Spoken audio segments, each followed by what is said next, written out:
आज हम स्टार्ट करेंगे थियरीज ऑफ डेवलपमेंट।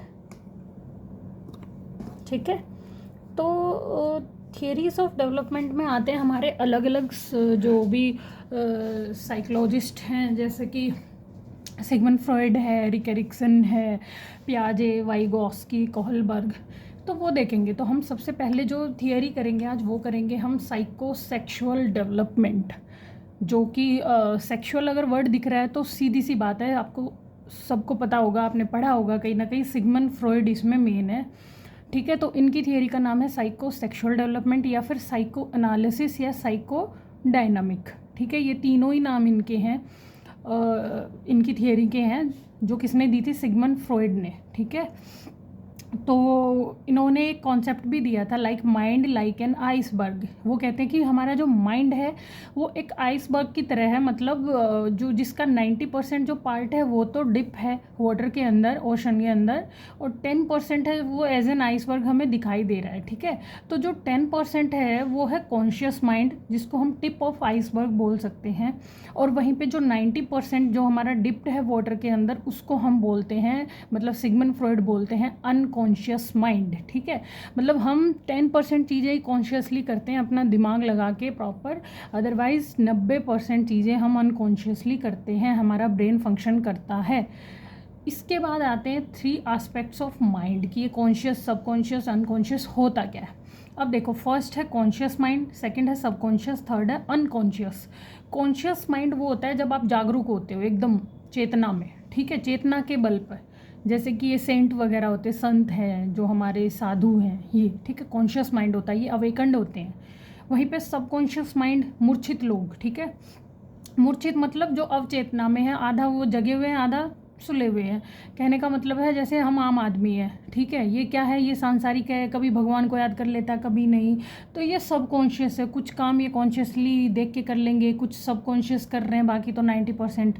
फिर होता अनकॉन्शियस, जो एकदम बेहोश है, जिसको होश ही नहीं है, जैसे हमें चक्कर आ जाते हैं, हम गिर जाते हैं बेहोश होके, तो वो होता है अनकॉन्शियस, मूर्छित अवस्था। ठीक है, एकदम बेहोश होते हैं, पता ही नहीं होता, तो वो होता है अनकॉन्शियस। ठीक है, अचेतना। अब देखो, पर्सनैलिटी को जो सिगमंड फ्रॉइड ने 3 टियर सिस्टम बताया है, कैसे? इद, ईगो, सुपर ईगो। तो इद हमारा क्या होता है? टोटली अनकॉन्शियस, एकदम बेहोशी में। ठीक है, डिज़ायर बेस्ड होता है, बाय बर्थ होता है बच्चे में। जैसे बच्चा क्या होता है, वो हर चीज़ की जिद करता है। ठीक है, उसको नहीं पता सही या गलत क्या है, उसको जो चाहिए वो चाहिए। वो आपके मुंह पे गाली दे सकता है, वो आपको कॉन्ग्रेचुलेट भी कर सकता है, वो कुछ भी कर सकता है, क्योंकि वो क्या है? अनकॉन्शियस। मतलब बच्चे में जो उसकी पर्सनैलिटी होती है वो इद बेस्ड होती है, और इद बेस्ड पर्सनैलिटी कैसी होती है? टोटली अनकॉन्शियस होती है, डिज़ायर बेस्ड होती है। उसकी जब मन मर्जी, जहाँ बैठ मर्जी करेगी, सुसु पोटी कर लेगा, जब मन मर्जी जिस चीज़ के लिए फैल जाएगा, ये चीज़ लेनी है, वो चीज़ लेनी है। ठीक है, तो ये बाय बर्थ होता है बच्चे में, और ये कभी कभी क्रिमिनल ऑफेंसेस भी करवा देता है बड़ों के अंदर। ध्यान से देखना, बच्चे में नहीं, बड़ों के अंदर। बड़ों को अगर कोई अडल्ट है और वो इद बेस्ड चल रहा है, मतलब डिज़ायर बेस्ड चल रहा है, तो वो क्रिमिनल टेंडेंसी हो जाती है उनमें, वो क्रिमिनल ऑफेंसेस कर देंगे।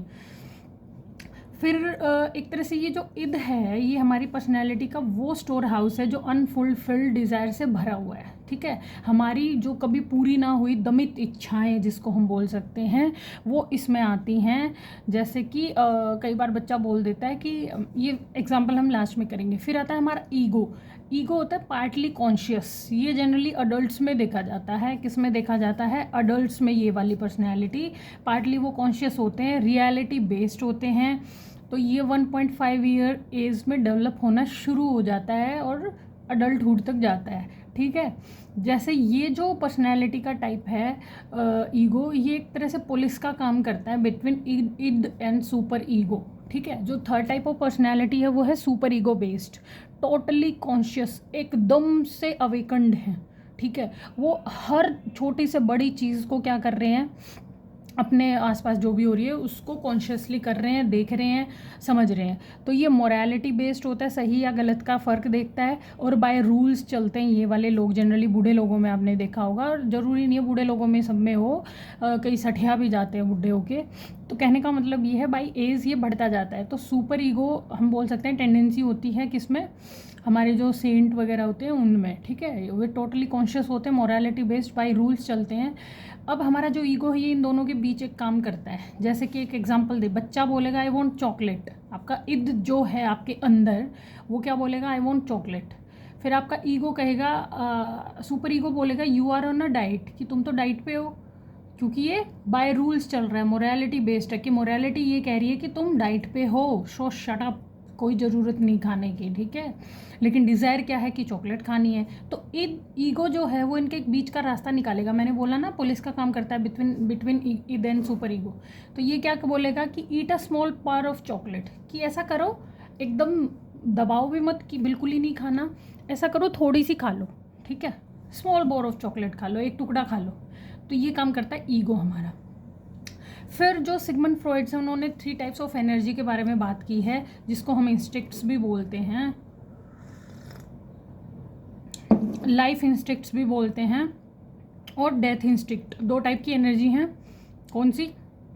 लाइफ इंस्टिक्ट, जिसका दूसरा नाम है इरोस, ये उन कैरेक्टर्स में आता है। ये पॉजिटिव एनर्जी होती है, जैसे कि ट्रैवल, सेक्स, लव, ये सारी आपको जो जीने की चाहत दे, जिनको देख के आपको खुशी महसूस हो, आप जीना चाहें, तो वो होती लाइफ इंस्टिक्ट्स, इरोस, पॉजिटिव एनर्जी होती है। एक होती है जो हर इंसान में मिलती है, और ये डेथ इंस्टिंक्ट भी सब में होती है कहीं ना कहीं। जब आपके लाइफ का लोवेस्ट फेज आता है तो कई लोग क्या करते हैं, वो नेगेटिव टेंडेंसी डेवलप कर लेते हैं और उनकी डेथ इंस्टिंक्ट ज़्यादा, कई लोगों जो सुसाइड कर लिया होता है जिन्होंने, तो अल्टीमेटली क्या हुआ होता है, उनकी डेथ इंस्टिंक्ट जो एनर्जीज होती हैं ऑब्वियसली वो हाई रही होंगी उस टाइम पे। तो इनका दूसरा नाम थैनेटोस भी होता है, और ये नेगेटिव होती हैं। जैसे कि ये जब हैवी हो जाती है तो आदमी ड्रिंकिंग, स्मोकिंग, ये सब करने लग जाता है। तो अब आती है लिबिडो, एक वर्ड आता है, लिबिडो होता है सेक्सुअल डिज़ायर या सेक्सुअल एनर्जीज, ठीक है। ये भी कॉन्सेप्ट किसने दिया था? लिबिडो, सिगमंड फ्रॉइड ने। अब बात आता है, जो ये बात कर रहे हैं हम सेक्सुअल डिज़ायर, एनर्जीज, इंस्टिंक्ट्स की, ये होती क्या है? तो देखो, ये कह रहा है कि ड्यूरिंग डेवलपमेंट ये इन एनर्जीज का फिक्सेशन हो जाता है। क्या हो जाता है? फिक्सेशन हो जाता है। कैसे? 2 वजह से, या तो नीड्स फुलफिल ना हुई हो, या नीड्स ओवर फुलफिल हो गई हो। तो वो डेवलपमेंट से जुड़ी हुई चीज़ें हैं। देखो, किसी बच्चे को ज़्यादा मिल जाए बचपन में, सब ऐशो आराम, लग्जरी, तो वो आगे जाके पैसे की वैल्यू ना समझे, ठीक है, वो बिगड़ैल बन जाए। कहने का मतलब ये है।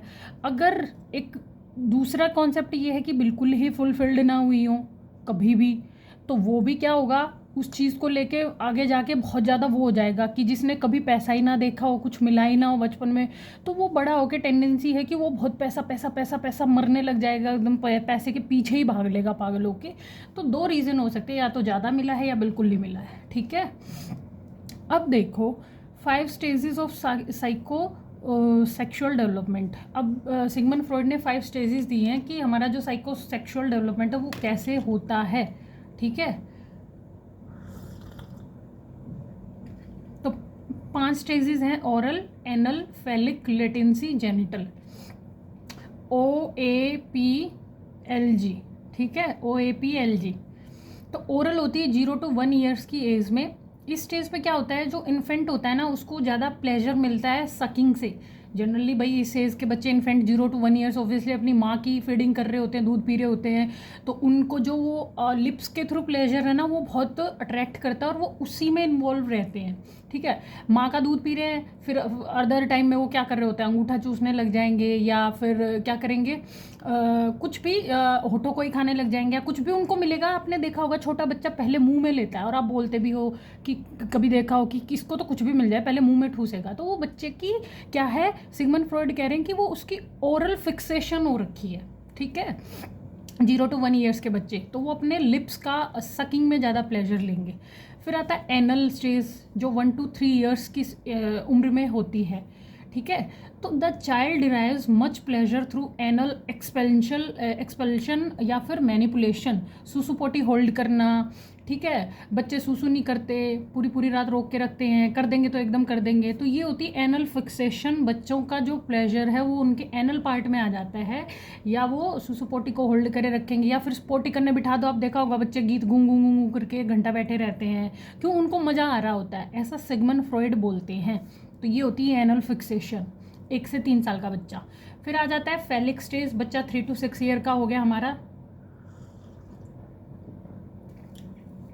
इसमें ये कह रहे हैं कि जो चाइल्ड है वो जो प्लेजर लेगा वो अपने जेनिटल्स को टच करके ज़्यादा प्लेजर लेगा, ठीक है, अपनी सुसु को होल्ड कर लेगा, पकड़ लेगा, ऐसे करते हैं बच्चे। देखे भी होंगे, दो बच्चों को तुम एक साथ बिठा दो पोटी सुसु करने, वो एक दूसरे का ऐसे झाँक के भी देखने लग जाते हैं, तो बच्चों में टेंडेंसी होती है। तो phallic stage 3 to 6 year, Sigmund Freud बोलते हैं कि बच्चे जो हैं derives gratification by touching his genitals. तो यहाँ पे दो कॉम्प्लेक्सेस की भी बात की है उसने, ऑडिपस और इलेक्ट्रो, ठीक है। ऑडिपस कॉम्प्लेक्सेस होता है बॉयज़ का अफेक्शन टुवर्ड्स अपनी माँ, मतलब देखा होगा बॉयज़ की, लड़कों की नेचुरल टेंडेंसी माँ की तरफ होती है, और माँ की भी कहते हैं ना, माँ का मोह बेटे में ज़्यादा होता है। वहीं पे इलेक्ट्रा कॉम्प्लेक्स होता है girls affection towards his father, या फिर फादर का ज़्यादा अपना मोह जो होता है वो बेटी में होता है। तो ये दो कॉम्प्लेक्सेस बताए हैं सिगमंड फ्रॉइड ने कि ये बहुत ही नेचुरल टेंडेंसी है ऑपोजिट जेंडर के लिए अट्रैक्शन आना। ऑब्वियसली उस एज में हमें कोई दूसरा जेंडर, वो तो हमारे अंदर हार्मोन बने नहीं हुए होते, लेकिन जो एक नेचुरल टेंडेंसी हमारी बचपन से ही शुरू हो जाती है। इसीलिए सेक्सुअल थियरी, मतलब सिगमंड फ्रॉइड ने सेक्सुअल एस्पेक्ट पे बहुत ज़्यादा जोर दिया है, इस वजह से इसको बहुत क्रिटिसाइज भी किया गया था सिगमंड फ्रॉइड को। तो उन्होंने बोला कि इलेक्ट्रा कॉम्प्लेक्सेस गर्ल्स का अपने फादर की तरफ टिल्ट होना, और ऑडिपस मतलब बॉयज़ का अपनी माँ की तरफ ज़्यादा अट्रैक्टेड होना, ठीक है। फिर आती है बहुत इंपॉर्टेंट स्टेज, क्योंकि स्कूल स्टेज है ये, आप टीचर बनोगे तो आपके लिए इंपॉर्टेंट है, लेटेंसी स्टेज। लेटेंसी का मतलब होता है कोई चीज़ सुस्त हो जाना, है ना, सुषुप्ति में चला जाना, चुप हो जाना। तो 6 to 12 ईयर्स ऑफ एज है, वो स्कूल एज है। तो सिगमंड फ्रॉइड बोलते हैं इस एज में बच्चे के जो सेक्शुअल डिज़ायर्स है ना वो नहीं होंगी, क्योंकि बच्चा जो है वो बिजी हो जाएगा स्कूल एक्टिविटीज़ में, खेलने में, कूदने में, दोस्त बनाने में। एनर्जी बिकम्स इनएक्टिव, जो सेक्शुअल एनर्जी है वो इनएक्टिव हो जाएगी, वो बल्कि उस एनर्जी को चैनलाइज कर लेगा, दूसरी एक्टिविटीज़ में लगा लेगा। ऑब्वियसली स्कूल में तो बहुत सारी एक्टिविटीज़ होती हैं, वो उनमें बिजी होगा, ठीक है। तो इसको इसलिए लेटेंसी स्टेज भी बोला गया है। 6 to 12 ईयर्स याद रखना। लेटर चाइल्डहुड और कॉन्क्रीट स्टेज बोला है पियाजे ने इसको, और अलग अलग उन्होंने अलग अलग स्टेज इसी को बोला है। तो लेटेंसी स्टेज है, ये इंपॉर्टेंट, आपके एग्जाम में इस पर क्वेश्चन आता है। फिर आती है 5th stage, that is genital. ये 18 अबो होती है, प्यूबर्टी से डेथ तक यही चलती है। फिर according to Sigmund Freud, individuals develop a strong sexual interest in the opposite sex.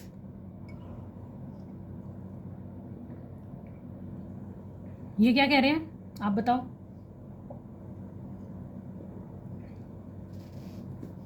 ये कह रहे हैं कि सबको पता है प्यूबर्टी स्टेज आने पे फिर एक रियल वाली अट्रैक्शन हो जाती है ऑपोजिट सेक्स के लिए, और सेक्सुअल एक्टिविटीज़ में इन्वॉल्व भी हो जाते हैं यंग जो अडल्ट होते हैं वो सब, ठीक है। अब बात आती है, आप ये जो फिक्सेशन की बात बोल रहे हैं, कौन? सिगमंड फ्रॉइड बार बार, ये होता कैसे है, हाउ फिक्सेशन अकर्स, ठीक है। मतलब ये जो ओरल फिक्सेशन बोल रहे थे, ओरल स्टेज, कि बच्चा अपने लिप्स से या माउथ पार्ट से प्लेजर डिराइव करता है, कैसे? देखो ओरल में क्या होता है, बचपन में या तो उसको फोर्सफुल फीडिंग करवाई हो, बच्चों को बहुत ज़बरदस्त ठूस के कि पी दूध पिलाया जाता है, या फिर उसको बिल्कुल नहीं मिला, डेप्रीवेशन हुआ है, या उसकी माँ का किसी वजह से उसको मना कर दिया, डॉक्टर ने मना कर दिया, या कोई और इंसिडेंट हुआ कि उसको अपनी माँ का दूध पीने को नहीं मिला, या तो उसको बहुत ज़्यादा फीडिंग हुई है या बिल्कुल नहीं हुई, ठीक है। तो क्या होएगा, अर्ली वीनिंग का मतलब है कि माँ, कई वर्किंग मदर्स होती हैं, बच्चे को जल्दी जो ब्रेस्ट फीडिंग है वो स्टॉप कर देती हैं कम उम्र में ही उनकी, तो जिसकी वजह से भी ये हो सकता है ओरल फिक्सेशन। तो वो बच्चा किन एक्टिविटीज़ में इन्वॉल्व हो जाएगा? स्मोकिंग, मतलब जो लिप्स से डायरेक्ट जुड़ी हुई है, डिपेंडेंसी, इमोशनल डिपेंडेंसी उनमें ज़्यादा आएगी, अग्रेसिव हो जाएंगे वो बाय बर्थ, कहने का मतलब है उनमें डेप्रीवेशन वाली फीलिंग रह जाएगी, ठीक है। तो ये ओरल फिक्सेशन हुआ है। फिर आता है एनल फिक्सेशन कैसे होता है? जैसे बचपन में बहुत ज़्यादा स्ट्रिक्ट टॉयलेट ट्रेनिंग दी गई हो कि ऐसे यूज़ करो, इतनी देर ऐसे नहीं बैठना, ऐसे सिट करो, टू हार्श या टू लैक्स या बहुत कम दी गई है, ठीक है। दोनों ही केस में बच्चा क्या हो जाएगा, उसको ऑब्सेसिवनेस हो जाएगी, ठीक है।